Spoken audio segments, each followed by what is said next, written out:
Estimada comunidad educativa del Liceo de Machalí, a través de este video queremos compartir con ustedes los protocolos de medidas sanitarias y vigilancia epidemiológica para establecimientos educacionales basado en el documento entregado por el Ministerio de Educación en febrero de este año. Medidas sanitarias en establecimientos escolares, clases y actividades presenciales. Los establecimientos de educación escolar deben realizar actividades y clases presenciales en todas las fases del plan paso a paso. La asistencia presencial de los estudiantes es obligatoria y se retoma la jornada escolar completa. En relación a la distancia física y a los aforos, considerando que se ha alcanzado más del 80% de los estudiantes de educación escolar con su esquema de vacunación completo, se elimina la restricción de aforos en todos los espacios dentro de los establecimientos educacionales, propiciando el distanciamiento en las actividades cotidianas en la medida de lo posible. Medidas de prevención sanitarias vigentes: ventilación permanente de las salas de clases y los espacios comunes. También se encuentra el uso obligatorio de mascarilla. Desde los 12 años es obligatorio en los mismos supuestos que en adultos. En el caso de alumnos de cualquier edad con necesidades educativas especiales o condiciones de salud específicas, el uso de mascarilla debe ser evaluado caso a caso por los educadores, considerando si su uso es tolerado y si la condición lo permite. De todas formas, el uso de mascarillas no debe ser obligatorio para los jóvenes con graves deficiencias cognitivas o respiratorias que tengan dificultades para tolerar una mascarilla. Medidas sanitarias de establecimientos escolares, medidas de prevención sanitarias vigentes. Implementar rutinas de lavado de manos con jabón o uso de alcohol gel. Eliminar los saludos con contacto físico. Recomendar a los apoderados estar alerta ante la presencia de síntomas diariamente. De presentar algún síntoma de COVID-19, se debe acudir a un centro asistencial y no asistir al liceo hasta ser evaluado por un médico. Comunicación efectiva y clara a la comunidad escolar. Seguir el protocolo de transporte escolar. Y en educación física, realización de actividad física en lugares ventilados, de preferencia al aire libre. Protocolo de vigilancia epidemiológica, investigación de brotes y medidas sanitarias. Existen los síntomas cardinales, que son la fiebre desde temperatura corporal de 37,8 grados Celsius, la pérdida brusca y completa del olfato, también llamada anosmia, y pérdida brusca o completa del gusto, ageusia. Y también están los síntomas no cardinales, como la tos o estornudos, congestión nasal, dificultad respiratoria, disnea, aumento de la frecuencia respiratoria, dolor de garganta al tragar, dolor muscular, debilidad general o fatiga, dolor torácico, calofríos, diarrea, anorexia o náuseas o vómitos, dolor de cabeza. ¿Cuándo se considera un caso sospechoso? Cuando la persona que presenta un cuadro agudo con al menos un síntoma cardinal o al menos 2 casos de los síntomas restantes, se considera un síntoma, un signo nuevo para la persona y que persiste por más de 24 horas. D. Persona que presenta una infección aguda respiratoria grave que requiere hospitalización. Medidas y conductas. Realizarse un test PCR o prueba de detección de antígenos en un centro de salud habilitado. Un caso probable.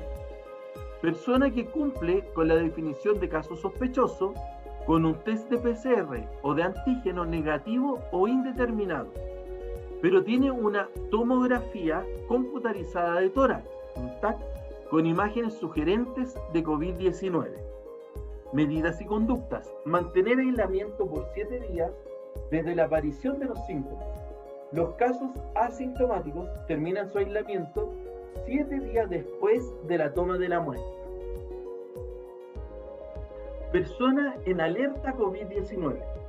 Persona que pernocta o ha estado a menos de 1 metro de distancia sin mascarilla o sin el uso correcto de mascarilla de un caso probable o confirmado sintomático desde 2 días antes y hasta 7 días después del inicio de síntomas del caso de la toma de muestra. Medidas y conductas. Realizarse un examen confirmatorio por PCR o prueba de detección de antígenos en un centro de salud habilitado por la autoridad sanitaria dentro de los 2 primeros días desde el contacto con el caso. Si la persona presenta síntomas, debe ser de inmediato. Además, debe estar atenta a la aparición de síntomas hasta 10 días desde el último contacto con el caso. Como medida de autocuidado, debe evitar actividades sociales y lugares aglomerados y sin ventilación. Contacto estrecho.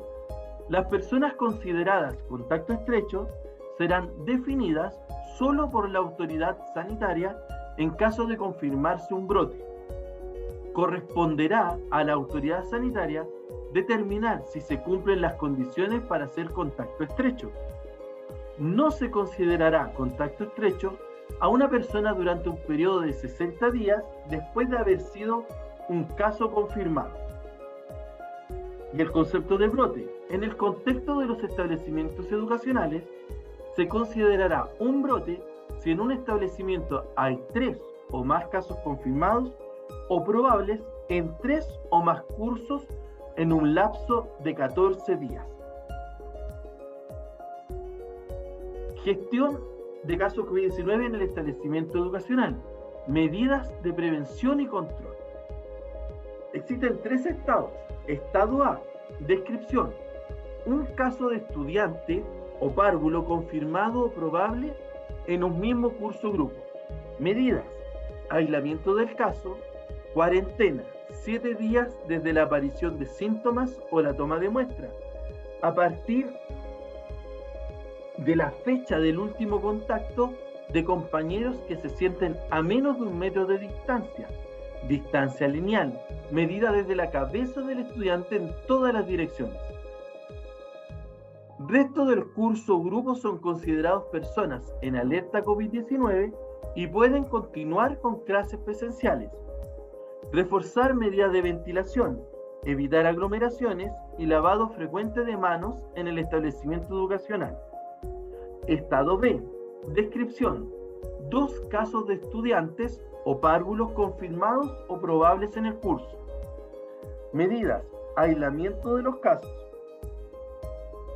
Cuarentena a partir de la fecha del último contacto de compañeros que se sienten a menos de 1 metro de distancia. Distancia lineal, medida desde la cabeza del estudiante en todas las direcciones. Resto del curso son considerados personas en alerta COVID-19 y pueden continuar con clases presenciales. Reforzar medidas de ventilación, evitar aglomeraciones y lavado frecuente de manos en el establecimiento educacional. Estado C, descripción. 3 casos de estudiantes o párvulos confirmados o probables en un mismo curso en un lapso de 14 días. Medidas, aislamiento del caso. Cuarentena a partir de la fecha del último contacto de todo el curso, por lo que se suspenden las clases presenciales para ese curso. Si, mientras el curso cumple la cuarentena, aparecen estudiantes o párvulos que estando en sus hogares inician síntomas o tienen resultados positivos a COVID-19, debe evaluarse con un médico y cumplir las indicaciones o el aislamiento según normativa vigente. Estos casos que fueron detectados en esta fase no afectan el periodo de cuarentena establecido al resto del curso. Los docentes que hayan hecho clases en estos cursos no deben sumarse a la cuarentena, a menos que trabajen con el mismo curso durante toda o gran parte de la jornada laboral. Dirección del establecimiento educacional debe avisar a la Seremi de Salud de esta situación, reforzar medidas de ventilación, evitar aglomeraciones y lavado frecuente de manos en el establecimiento. Estado de alerta de brote. Descripción: 3 o más cursos en estado C durante los últimos 14 días. Medidas: mismas medidas que en fase C para cada curso o grupo. La dirección del establecimiento, en coordinación con Seremi de Educación, debe avisar a Seremi de Salud de esta situación. La Seremi de Salud realizará investigación epidemiológica y establecerá medidas, entre las cuales está determinar cuarentenas de personas, cursos, niveles, ciclos o del establecimiento completo. Y por último, el lugar de aislamiento. Cada establecimiento educativo debe contar con un espacio determinado para el aislamiento de casos sospechosos, confirmados o probables de COVID-19 que hayan asistido al establecimiento, para que puedan esperar sin exponer a enfermar a otras personas mientras se gestiona su salida del establecimiento. Querida comunidad, con esto damos fin a esta revisión de los protocolos de medidas sanitarias y vigilancia epidemiológica para establecimientos educacionales. Los invito a plantear sus dudas o consultas al mail ahí descrito, ricardo.mella@edumachari.cl. Muchas gracias.